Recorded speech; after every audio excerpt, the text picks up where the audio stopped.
നമസ്കാരം. M5 ലൈവിലേക്ക് സ്വാഗതം. കേരള PSCയിലെ റാങ്ക് ലിസ്റ്റുകളിലെ ക്രമക്കേടുകളിൽ ഗുരുതരമായ പിഴവ് സംഭവിച്ചിട്ടുണ്ടെന്നും അതിന്റെ പിന്നിൽ ആസൂത്രിതമായ ഗൂഢാലോചന ഉണ്ടെന്നും പ്രത്യേക അന്വേഷണ സംഘം കണ്ടെത്തിയതായി സൂചന. PSCയിലെ ഉന്നത ഉദ്യോഗസ്ഥരെ മാത്രമല്ല, ചെയർമാൻ MR ബൈജുവും അംഗങ്ങളും ഉൾപ്പെടെയുള്ളവർ ക്രമക്കേടുകളിൽ പങ്കാളികളാണെന്നും അതിന്റെ തെളിവുകൾ കണ്ടെത്താനുള്ള ശ്രമം തുടരുകയാണെന്നും സൂചന. ആഗസ്റ്റ് 10 മുതൽ ക്രൈംബ്രാഞ്ചിന്റെ പ്രത്യേക അന്വേഷണ സംഘം PSC ഓഫീസിൽ തന്നെ തമ്പടിച്ച് പരിശോധന നടത്തുകയാണ്. 20 പേർ അടങ്ങുന്ന സംഘമാണ് രാവിലെ മുതൽ വൈകിട്ട് വരെ തുടർച്ചയായി ഓഫീസിലെ രേഖകളും സംവിധാനങ്ങളും പരിശോധിക്കുന്നത്.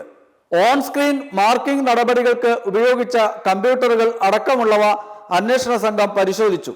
പരീക്ഷാ നടത്തിപ്പിന്റെ തുടക്കം മുതൽ ഒടുക്കം വരെയുള്ള നടപടികൾ PSC ഉദ്യോഗസ്ഥരിൽ നിന്ന് നേരിട്ട് വിശദീകരണമായി സ്വീകരിച്ചു. ഇതിന്റെ ദൃശ്യങ്ങളടക്കം അന്വേഷണ സംഘം പകർത്തിയിട്ടുണ്ട്. IT, സൈബർ സാങ്കേതിക വിദഗ്ധരും പോലീസ് അന്വേഷണ സംഘത്തിനോടൊപ്പം PSCയിൽ എത്തിയിട്ടുണ്ട്. ഇവരാണ് കമ്പ്യൂട്ടറുകൾ പരിശോധിച്ചത്. മാർക്കിടുന്ന രീതി എന്നിവയെല്ലാം ഉദ്യോഗസ്ഥരിൽ നിന്ന് അന്വേഷണ സംഘം തേടി. പരിശോധന ഏതാനും ദിവസം കൂടി തുടരുമെന്നാണ് സൂചന. ഇതിനുള്ള സൗകര്യങ്ങൾ ഒരുക്കാൻ PSCക്ക് അന്വേഷണ സംഘം നേരത്തെ തന്നെ കത്ത് നൽകിയിരുന്നു. ഇപ്പോൾ അന്വേഷണം നടക്കുന്നത് ആസൂത്രണ ബോർഡിന്റെ ചീഫ് പരീക്ഷകളിൽ മാത്രമാണ്. ഇതിൽ മാത്രമേ ഇതുവരെ കേസ് രജിസ്റ്റർ ചെയ്തിട്ടുള്ളൂ.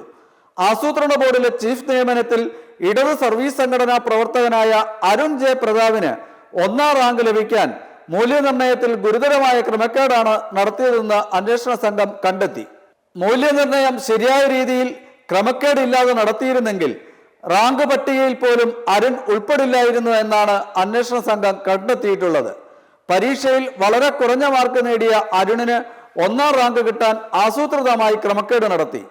അരുൺ ഉത്തരം എഴുതാതിരുന്ന 10 ചോദ്യങ്ങൾ മൂല്യനിർണയത്തിൽ നിന്ന് തന്നെ ഒഴിവാക്കിയെന്ന് SIT കണ്ടെത്തി. മറ്റ് ഉദ്യോഗാർത്ഥികൾ ഈ ചോദ്യങ്ങൾക്ക് എഴുതിയ ഉത്തരം പരിശോധിച്ചതേയില്ല. ഇതുവഴി മുന്നിലെത്തിയ അരുൺ ഇന്റർവ്യൂവിന് ശേഷം തയ്യാറാക്കിയ റാങ്ക് പട്ടികയിൽ 1ാം സ്ഥാനത്ത് എത്തുകയായിരുന്നു. മൂല്യനിർണയത്തിന്റെ ചുമതല വഹിച്ചിരുന്ന സെക്രട്ടറി, അഡീഷണൽ സെക്രട്ടറി റാങ്കിലുള്ള 2 ഉന്നത ഉദ്യോഗസ്ഥരെ കേന്ദ്രീകരിച്ചാണ് ഇപ്പോൾ അന്വേഷണം നടക്കുന്നത്. പക്ഷേ ഉദ്യോഗസ്ഥർ മാത്രമായി ഇങ്ങനെ ഒരു ക്രമക്കേട് നടത്തില്ല എന്നും രാഷ്ട്രീയ ഇടപെടൽ ഇതിന്റെ പിന്നിലുണ്ട് എന്നുമാണ് അന്വേഷണ സംഘത്തിന്റെ നിഗമനം. ആസൂത്രണ ബോർഡ് ചീഫിന്റെ അഭിമുഖത്തിൽ പങ്കെടുത്ത PSC ചെയർമാനും 2 അംഗങ്ങളും ഗൂഢാലോചനയിൽ പങ്കാളികളായി എന്ന സംശയമാണ് അന്വേഷണ സംഘത്തിന് ഉള്ളത്. അരുൺ ജെ പ്രതാപിന് 1ാം റാങ്ക് കിട്ടാനായി മുഴുവൻ ഉദ്യോഗാർത്ഥികളുടെയും 10 ഉത്തരങ്ങൾ മൂല്യനിർണയം നടത്താതെ വിട്ടത് ഉന്നതർ അറിയാതെ നടക്കില്ല എന്നാണ് അന്വേഷണ സംഘത്തിന്റെ നിഗമനം.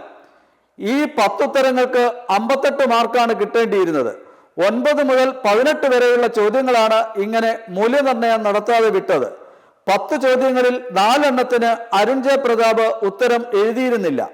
മറ്റ് 6 ചോദ്യങ്ങൾക്ക് വെറുതെ ഉത്തരം എഴുതി ഒഴിവാക്കി വിടുകയായിരുന്നു. ഈ ഉത്തരങ്ങൾ പരിഗണിക്കപ്പെട്ടാൽ അരുൺ ജെ പ്രതാപ് റാങ്ക് ലിസ്റ്റിൽ വരില്ല എന്ന് ഉറപ്പുള്ളത് കൊണ്ടാണ് ആ ചോദ്യങ്ങൾ പരിഗണിക്കാതെ വിടാൻ കാരണം. ഇതാണ് ഗൂഢാലോചനയും ക്രമക്കേടും സ്ഥിരീകരിക്കാനുള്ള അടിസ്ഥാനം. എഴുത്തു പരീക്ഷയുടെയും അഭിമുഖത്തിന്റെയും മാർക്ക് ചേർത്താണ് റാങ്ക് പട്ടിക തയ്യാറാക്കിയത്. മാർക്കിന്റെ പട്ടിക ഇതുവരെ PSC പ്രസിദ്ധീകരിച്ചിട്ടില്ല. ഇതിന്റെ രേഖ കൂടി പരിശോധിച്ചാൽ ഇടപെടൽ സംബന്ധിച്ച വ്യക്തത ഉണ്ടാവും. PSCയിലെ ക്രമക്കേടുകൾ സംബന്ധിച്ച 92 പരാതികളാണ് ഇതുവരെ പ്രത്യേക അന്വേഷണ സംഘത്തിന് ലഭിച്ചിട്ടുള്ളത്. രാഷ്ട്രീയ ഇടപെടലും ക്രമക്കേടും സംബന്ധിച്ച കൂടുതൽ തെളിവുകൾ അന്വേഷണ സംഘത്തിന് ലഭിച്ചിട്ടുണ്ട്. ഇടതുപക്ഷ സംഘടനാ പ്രവർത്തകന് 1ാം റാങ്ക് നൽകാനായി PSCയിൽ നടത്തിയ ഈ വൻ അട്ടിമറി ഉദ്യോഗാർത്ഥികളെയും യുവജന സംഘടനകളെയും ഞെട്ടിച്ചിരിക്കുകയാണ്. പരാതികളുടെയും രേഖകളുടെയും അടിസ്ഥാനത്തിൽ ഉന്നത ഉദ്യോഗസ്ഥരെയും PSC അംഗങ്ങളുടെയും ചെയർമാന്റെയും ഇടപെടൽ സംബന്ധിച്ച അന്വേഷണവും ഉണ്ടാകുമെന്നാണ് സൂചന. 2019 മുതൽ PSCയുടെ പരീക്ഷാ വിഭാഗത്തിന്റെ ചുമതല വഹിച്ച ഉദ്യോഗസ്ഥരുടെ വിവരം പ്രത്യേക അന്വേഷണ സംഘം തേടിയിട്ടുണ്ട്. ഇതിൽ പലരും വിരമിച്ചിട്ടുണ്ടെങ്കിലും അവരുടെ മേൽവിലാസവും മറ്റ് വിശദാംശങ്ങളും തേടിയിട്ടുണ്ട്. അവരെയും ചോദ്യം ചെയ്യുമെന്ന് തന്നെയാണ് ലഭിക്കുന്ന സൂചന. ആസൂത്രണ ബോർഡ് ചീഫിന്റെ കഴിഞ്ഞ 2 തവണത്തെ വിജ്ഞാപനങ്ങളിലും നിയമന നടപടികളിലും പരാതിയുണ്ട്. ആദ്യ batch KIS, assistant information officer, സർവകലാശാല PRO, fisheries extension officer, special recruitment DYSP, Coirfed manager, economics and statistics വകുപ്പിലെ research officer, khadi board village oil officer, diet lecturer തുടങ്ങിയ തസ്തികകളുടെ നിയമനം സംബന്ധിച്ചാണ് പരാതി ഉയർന്നിട്ടുള്ളത്. ഇതിനിടെ ഹോട്ടൽ മാനേജ്മെന്റ് അസിസ്റ്റന്റ് പ്രൊഫസർ നിയമനത്തിൽ വൻ ക്രമക്കേട് നടന്നുവെന്ന പരാതിയുടെ രേഖകളും പുറത്തുവന്നു. എഴുത്തു പരീക്ഷയിൽ 92 മാർക്ക് നേടിയ ആളെ ഉൾപ്പെടെ മറ്റെല്ലാ ഉദ്യോഗാർത്ഥികളെയും അഭിമുഖത്തിൽ നിന്ന് ഒഴിവാക്കി 27.67 മാർക്ക് മാത്രം ലഭിച്ച ഉദ്യോഗാർത്ഥിക്ക് അഭിമുഖത്തിൽ 20 മാർക്ക് നൽകി 1ാം റാങ്കിൽ എത്തിച്ചു എന്നാണ് കണ്ടെത്തിയിട്ടുള്ളത്. ഹോട്ടൽ മാനേജ്മെന്റിൽ UGC നെറ്റ് പരീക്ഷ നടത്തുന്നില്ല. പകരം 55% മാർക്കോടെ ബിരുദാനന്തര ബിരുദവും അനുബന്ധ വിഷയത്തിൽ UGC നെറ്റ് പരീക്ഷയുമാണ് PSC പറഞ്ഞിരുന്ന മാനദണ്ഡം. 92 മാർക്ക് നേടിയ ഉദ്യോഗാർത്ഥിക്ക് ഈ യോഗ്യത ഉണ്ടായിരുന്നു. ഇതോടൊപ്പം PhDയും ഉണ്ടായിരുന്നു. ഈ ഉദ്യോഗാർത്ഥിയെ അഭിമുഖത്തിന് പോലും ക്ഷണിച്ചിരുന്നില്ല എന്നാണ് പരാതിയിൽ പറഞ്ഞിട്ടുള്ളത്. എഴുത്തു പരീക്ഷയുടെ മാർക്കിന്റെ 80% കൂടുതൽ അഭിമുഖത്തിൽ നൽകരുതെന്ന ചട്ടവും ഈ നിയമനത്തിൽ മറികടന്നു. ആസൂത്രിതമായ ഗൂഢാലോചന ഈ നിയമനത്തിന്റെ പിന്നിലുമുണ്ട് എന്ന് വ്യക്തമാണ്. ഈ ഉദ്യോഗാർത്ഥി മധുര കാമരാജ് സർവകലാശാലയിൽ നിന്ന് നേടിയ ബിരുദാനന്തര ബിരുദത്തിന് മഹാത്മാഗാന്ധി സർവകലാശാല വൈസ് ചാൻസലർ അടക്കം ഇടപെട്ടാണ് തുല്യതാ സർട്ടിഫിക്കറ്റ് നൽകിയതെന്ന ആരോപണവും ഉയർന്നിട്ടുണ്ട്. പരീക്ഷ നടത്തും മുമ്പ് തന്നെ താൻ റാങ്ക് ലിസ്റ്റിലുണ്ട് എന്ന് വൈസ് ചാൻസലർക്ക് നൽകിയ അപേക്ഷയിൽ ഇദ്ദേഹം പറഞ്ഞിരുന്നു. വൈസ് ചാൻസലർ UGC ചട്ടം ലംഘിച്ച് വ്യക്തിപരമായ വിവേചനാധികാരം ഉപയോഗിച്ചാണ് ഈ ഉദ്യോഗാർത്ഥിക്ക് തുല്യതാ സർട്ടിഫിക്കറ്റ് നൽകിയത്. ഇതിലും രാഷ്ട്രീയ സ്വാധീനം തന്നെയാണ് നിഴലിക്കുന്നത് എന്നാണ് വിലയിരുത്തൽ.